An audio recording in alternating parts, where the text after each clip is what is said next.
ಮೇಷ್ಟ್ರೆ ಮೇಷ್ಟ್ರೆ. ಏನ್ರಪ್ಪ, ಯಾರು ನೀವು? ನಾವು ರೈತರು ಸ್ವಾಮಿ. ಏನಾಗಬೇಕಾಗಿತ್ತು? ನಿಮ್ಮ ಹಳೆಯರ್ನ ನೋಡೋಣ ಅಂತ ಬಂದಿದ್ದೀವಿ. ಹೌದಾ? ಬನ್ನಿ ಬನ್ನಿ ಕೂತ್ಕೊಳ್ಳಿ. ಹೇಳಿ, ಏನ್ ವಿಷಯ? ನಾವು ಕಬ್ಬೆಳಿಯವ್ರು ಸ್ವಾಮಿ. ತುಂಬಾ ದಿನದಿಂದ ನಾವು ಬೆಳೆದಿದ್ನೆಲ್ಲ ಪ್ರಗತಿಪುರ ಸಕ್ಕರೆ ಕಾರ್ಖಾನೆಗೆ ಕೊಡ್ತಾ ಇದ್ದೀವಿ. ಈಗ ಬೇರೆ ಕಡೆ ಇಲ್ಲ ಟನ್ಗೆ 180ರಿಂದ 200 ರೂಪಾಯಿವರೆಗೂ ಕೊಡ್ತಾರೆ. ಇವ್ರು ಕೊಡೋದೇ 125 ರೂಪಾಯಿ ಸ್ವಾಮಿ. ಹೆಚ್ಚಿಗೆ ಕೊಡಿ ಅಂತ ಕೇಳಿದ್ವು ಸ್ವಾಮಿ. ಒಂದ್ ಪೈಸನು ಹೆಚ್ಚಿಗೆ ಕೊಡಲ್ಲ ಅನ್ಬಿಟ್ರು. ಯಾರು ಹೆಚ್ಚಿಗೆ ಕೊಡ್ತಾರೋ ಅವ್ರಿಗೆ ಮಾರಿ. ಅದ್ಯಾಕೆ ಸಾಧ್ಯ ಮೇಸ್ಟ್ರೆ?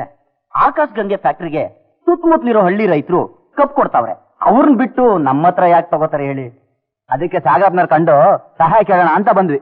ಹಿಂದೆ ಹುಲ್ಮಾರೋ ಜನಕ್ಕೆ ಎಷ್ಟೋ ಸಹಾಯ ಮಾಡಿದ್ದಾರೆ. ಹಾಗೆ ನಮಗೂ ಏನಾದ್ರು ಮಾಡಿದ್ರೆ.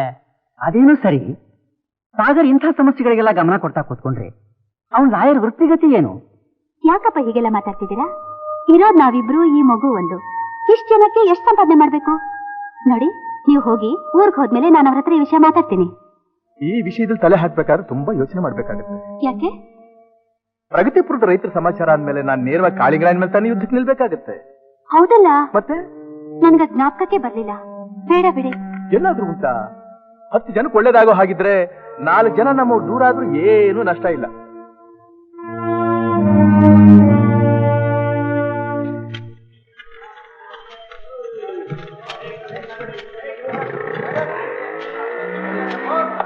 ಸ್ವಾಮಿ ಸ್ವಾಮಿ, ನಮ್ಮ ಹಳಿಯಂದ್ರು ಬಂದಿದ್ದಾರೆ.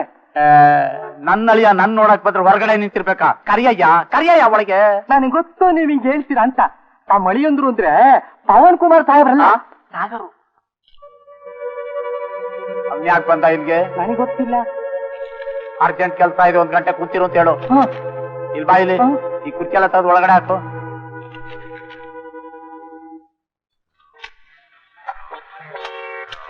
ಯಜಮಾನ್ರಿ ಅರ್ಜೆಂಟ್ ಕೆಲಸ ಇದೆ ಅಂತೆ, ಸ್ವಲ್ಪ ಕಾಯ್ಬೇಕಂತೆ.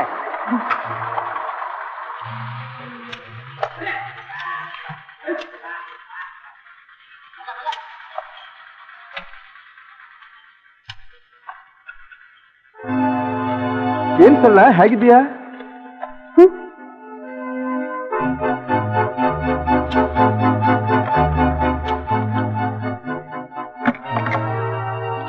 ಯಾಕಪ್ಪ ಸಾಗರ್ ಬಂದಿದ್ದಾನೆ?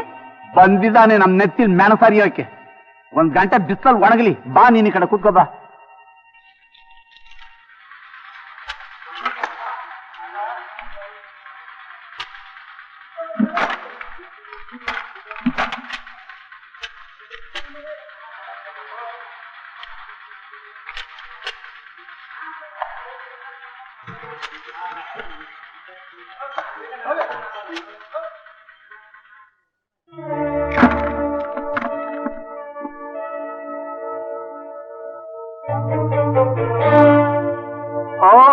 ಬರಬೇಕು ಬರಬೇಕು, ಯುವಶಕ್ತಿಯ ಪ್ರತೀಕ, ಧೀಮಂತ ಪ್ರಜಾನಾಯಕ.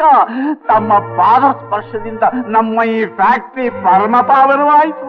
ಯಾವ್ದೋ ನಾಟಕದಲ್ಲಿ ಕೇಳಿದಾಗಿದೆ ಈ ಮಾತು. ಮಿಸ್ಟರ್ ಕಾಳಿಗ್ರಾವ್, ನೀವ್ ಆಡ್ತಾ ಇರೋ ಮಾತಿನ ಅನುಭವ ನಿಮಗಾಗಿದ್ದಿದ್ರೆ 1 ಗಂಟೆ ಕಾಲ ನನ್ನನ್ನು ಹೊರಗಡೆ ನಿಲ್ಲಿಸ್ತಾ ಇರ್ಲಿಲ್ಲ ನೀವು. ಒಳಗ್ ಬರೋರು ಪರ್ಮಿಷನ್ ತಗೊಂಡ್ ಬರ್ಬೇಕು. ಎಮ್ಮೆ ಹಾಗೆ ನುಗ್ಗೋದು ಅನಾಗರಿಕತನ. ಬಂದವ್ರನ್ನ ಕೂತ್ಕೊಳ್ಳಿ ಅಂತ ಕೂಡ ಹೇಳಿದೆ. ಕತ್ತೆ ಹಾಗರ್ಚೋದು ಅನಾಗರಿಕ ಲಕ್ಷಣ. ನಾವು ವಿಶ್ವಾಸಿಗಳು ಬಂದ್ರೇನೆ ಗೌರವ ಕೊಡೋದು. ನಾವು ಯೋಗ್ಯರ ಹತ್ರ ಮಾತ್ರ ವಿಶ್ವಾಸಿಗಳಾಗಿರೋದು. ಅರೆ, ಅವನ ಹತ್ರ ಏನಮ್ಮ ಮಾತು? Dirty fellow. ಏಪ್ಪ, ನಮ್ಮ ಹಾಲಿನ ಡೈರಿ ಮುಚ್ಚಿಸ್ಬಿಟ್ಟೆ. ನಿನ್ಗೆ ಹಾಲು ಕುಡ್ದಂಗಾಯ್ತಾ? ಅನ್ಯಾಯವಾಗ್ತಾ ಇದ್ದ ಜನಕ್ಕೆ ನ್ಯಾಯವಾದ ಬೆಲೆ ಕೊಡಿಸಿ ಅಮೃತ ಕುಡ್ದ ಹಾಗಿದೆ. ಈಗ ಈ ಫ್ಯಾಕ್ಟ್ರಿ ಮುಚ್ಚಕ್ ವಕ್ರಿಸಿದೆಯೇನೋ? ಆ ಮಂಗಳ ಕಾರ್ಯ ತಾವು ತಗೊಳ್ಳೋ ನಿರ್ಧಾರದ ಮೇಲಿದೆ. ಅಂದ್ರೆ ನಾನೀಗ ನಿಮ್ಮ ಫ್ಯಾಕ್ಟ್ರಿಗೆ ಕಬ್ಬು ಒದಗಿಸೋ ರೈತರ ಪರವಾಗಿ ಬಂದಿದ್ದೀನಿ.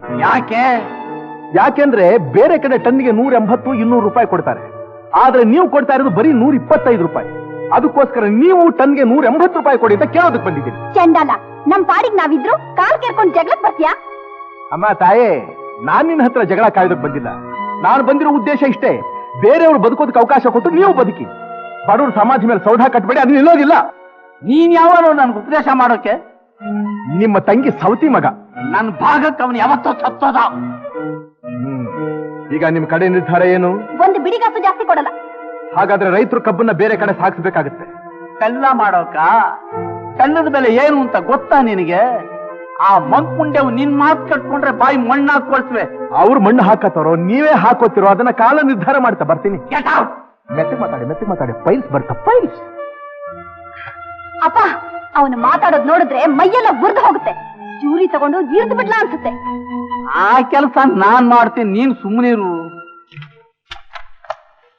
ಪ್ರಗತಿಪುರದ ರೈತರ ಕಪ್ ತಗೊಳ್ಳೋದ್ರಲ್ಲಿ ನಂದೇನು ಅಭ್ಯಂತರವಿಲ್ಲ.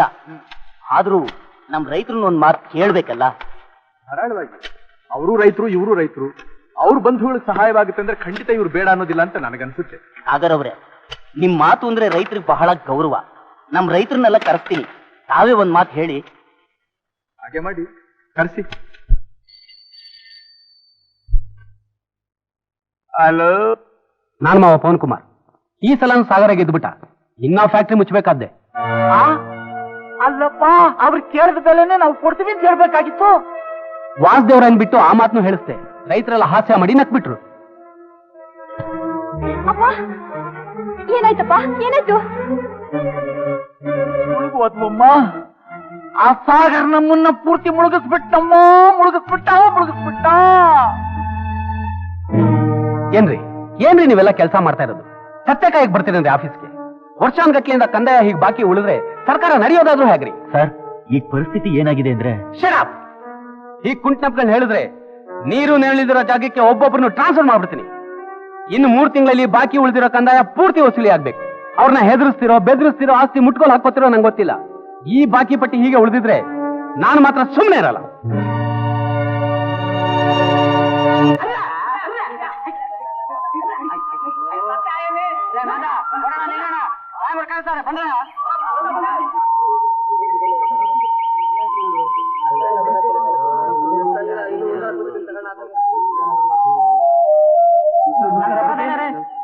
ನೋಡಯ್ಯ, ಇನ್ಮೇಲೆ ಈ ಜಮೀನ್ ಮೇಲೆ ನಿಮ್ಗೆ ಯಾವ ಹಕ್ಕು ಇಲ್ಲ.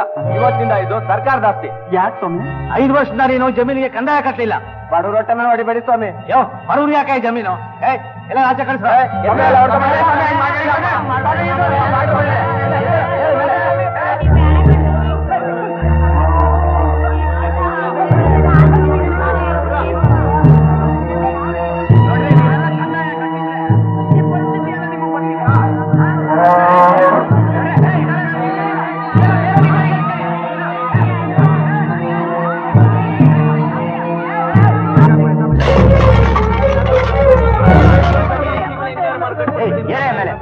ಕಂದಾಯ ಕಟ್ಟಿರೋರು ಮನೆ ಯಾಕಯ್ಯ?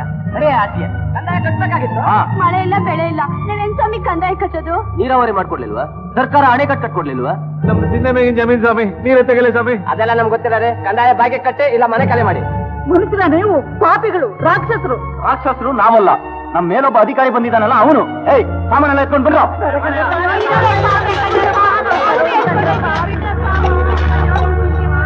ಮಾರುತಳ್ಳಿಲಿ 8 ವರ್ಷಗಳ ಹಿಂದೆ ಸುಜಲಾ ನದಿಗೆ ಅಣೆಕಟ್ಟು ಕಟ್ಟಿ ನೀರ್ ಬಿಟ್ಟು 4ನೇ ವರ್ಷವೇ ರೈತರಿಗೆಲ್ಲ ನೀರಿನ ಕಂದಾಯದ ನೋಟಿಸ್ ಕಳಿಸಿದ್ರು. ಆವತ್ತಿಂದ ಶುರುವಾಯ್ತು ನೋಡಿ ರೈತರ ಕಷ್ಟ. ಹೌದು, ನೀರ್ ಅನುಕೂಲ ಮಾಡ್ಕೊಟ್ಮೇಲೆ ಅವ್ರ ಕಂದಾಯ ಕೇಳೋದ್ರಲ್ಲಿ ಏನ್ ತಪ್ಪಿದೆ?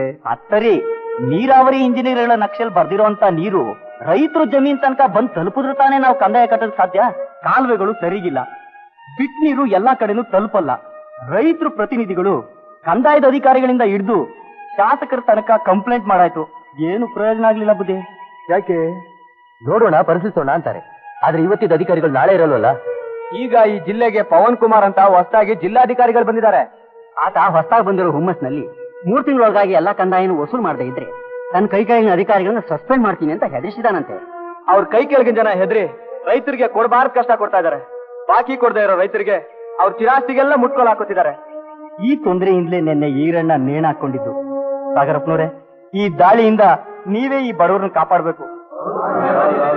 ಆಯ್ತು, ನಾನು ಇವತ್ತೇ ಅವರನ್ನ ಕಂಡು ಈ ವಿಷಯನ ಮಾತಾಡ್ತೀನಿ.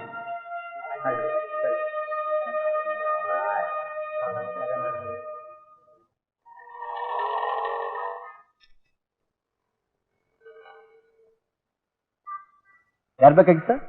ತಗೊಂಡು ಹೋಗಿ ಸಾಹೇಬ್ರು ತೋರ್ಸು. ಸರಿ. ಹೋದ್ ಮೀಟಿಂಗ್ ಅಲ್ಲಿ ನಾನು ಚೆನ್ನಾಗಿ ದಬಾಯಿಸ್ಬಿಟ್ಟೆ, ಆಮೇಲೆ ಅವರೇ ಈಲ್ಡ್ ಆದ್ರು. ಬುದ್ಧಿ, ಯಾರೋ ಬಂದಿದ್ದಾರೆ.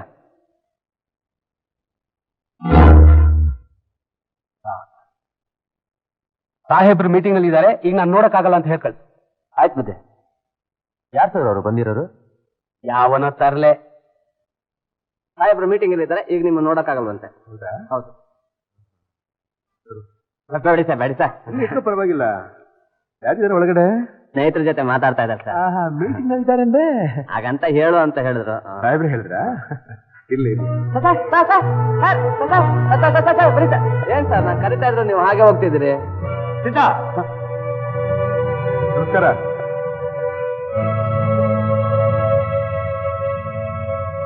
ನನ್ನ ಹೆಸರು ಸಾಗರ್ ಅಂತ.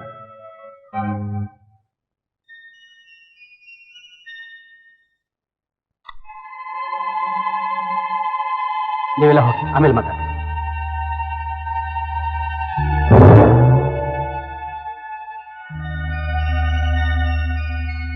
ಪರವಾಗಿಲ್ಲ, ಕೈನಲ್ಲಿ ಒಳ್ಳೆ ಶಕ್ತಿ ಇದೆ. ಬರೀ ಕೈನಲ್ಲಿ ಶಕ್ತಿ ಇದ್ರೆ ಪ್ರಯೋಜನ ಇಲ್ಲ, ತಲೆಯಲ್ಲೂ ಸ್ವಲ್ಪ ಶಕ್ತಿ ಇರಬೇಕಲ್ಲ. ಮಿಸ್ ಮಂಜುಳಾ, SP ಕನೆಕ್ಷನ್ ಕೊಡಿ. SP ಅವ್ರ ನಂಬರು 72127. ತಾವೇ ಡಯಲ್ ಮಾಡಬಹುದು.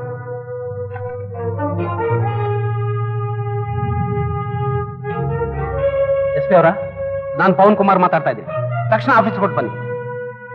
SP ಅವ್ರು ನಿಮ್ ಸ್ನೇಹಿತರ? ಏನು ಟೀಗೆ ಇನ್ವೈಟ್ ಮಾಡ್ತಾ ಇದ್ದೀರಾ? ಇಲ್ಲ, ನಿಮ್ಮನ್ನ ಅರೆಸ್ಟ್ ಮಾಡಿಸೋದಿಕ್ಕೆ. ಯಾಕೆ? ಅಕ್ರಮವಾಗಿ ನನ್ನ ಆಫೀಸ್ನ ಪ್ರವೇಶ ಮಾಡಿದಕ್ಕೆ. ಪವನ್ ಕುಮಾರ್, ನಾನೊಬ್ಬ ಲಾಯರ್ ಅಂತ ಗೊತ್ತಿದೆ ತಾನೆ? ನಾನು ನನ್ನ ಸ್ವಂತ ಕೆಲಸಕ್ಕೆ ಬಂದಿಲ್ಲ, ರೈತರ ಪ್ರತಿನಿಧಿಯಾಗಿ ಬಂದಿದ್ದೇನೆ. ಲಾಯರ್ ಆದ್ಮೇಲೆ ಕೋರ್ಟ್ಗೆ ಹೋಗದೆ ಇಲ್ಲಿಗೆ ಯಾಕ್ರಿ ಬಂದ್ರಿ? ಈ ಕೆಲಸ ನಿಮ್ಗೆ ಯಾಕ್ರಿ ಬೇಕು? ಈ ಕೆಲಸನೇ ಮಾಡ್ಬೇಕು ಅನ್ನೋ ಕಾಯ್ದೆ ನಿಮಗೆ, ನಿಮ್ಮಂಥ ಸರ್ಕಾರಿ ಅಧಿಕಾರಿಗಳಿಗೆ. ನಾನು ಸ್ವತಂತ್ರ ಪ್ರಜೆ, ಯಾವಾಗ ಯಾವ ಕೆಲಸ ಬೇಕಾದ್ರೂ ಮಾಡಬಹುದು.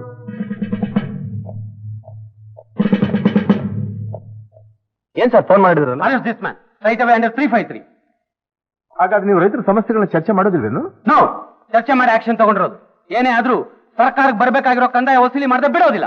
ಹೇಳ್ಕೊಂಡೋಗಿ. ಅದಷ್ಟು ಸುಲಭ ಅಲ್ಲ ಮಿಸ್ಟರ್ ಪವನ್ ಕುಮಾರ್. SP ಅವರೇ, ನಾನು ಮನೇಲಿ ಇರ್ತೀನಿ. ನೀವು ಇವ್ರ ಹತ್ರ ಕಂಪ್ಲೇಂಟ್ ಬರ್ಸ್ಕೊಂಡ್ಬಂದು ಕೇಸ್ ಫೈಲ್ ಮಾಡಿ ಆಮೇಲೆ ನನ್ನ ಅರೆಸ್ಟ್ ಮಾಡಿ. ಆಯ್ತು ಸರ್. ಜಿಲ್ಲಾಧಿಕಾರಿಗಳು ಒಬ್ಬ ಸಾಮಾನ್ಯ PSI ಮಾಡಬೇಕಾದ ಕೆಲಸಕ್ಕೆ ನಿಮ್ಮನ್ನು ಉಪಯೋಗಿಸ್ಕೊಂಡ್ರಲ್ಲ ಅಂತ ನೋವಾಗ್ತಾ ಇದೆ. ನನ್ನ ಧಾರಾಳವಾಗಿ ಅರೆಸ್ಟ್ ಮಾಡಬಹುದು, ಆದ್ರೆ ನೀರಾವರಿ ಇಲಾಖೆಯವರು ಮಾಡ್ತಾ ಇರೋ ಅಕ್ರಮ ಕಾರ್ಯಗಳ ಪರಿಣಾಮನ ನಿಮ್ಮ ಡಿಪಾರ್ಟ್ಮೆಂಟ್ ಅನುಭವಿಸಬೇಕಾಗಿ ಬರುತ್ತೆ. ಬರ್ತೀರಿ ಸಾಹೇಬ್ರೆ?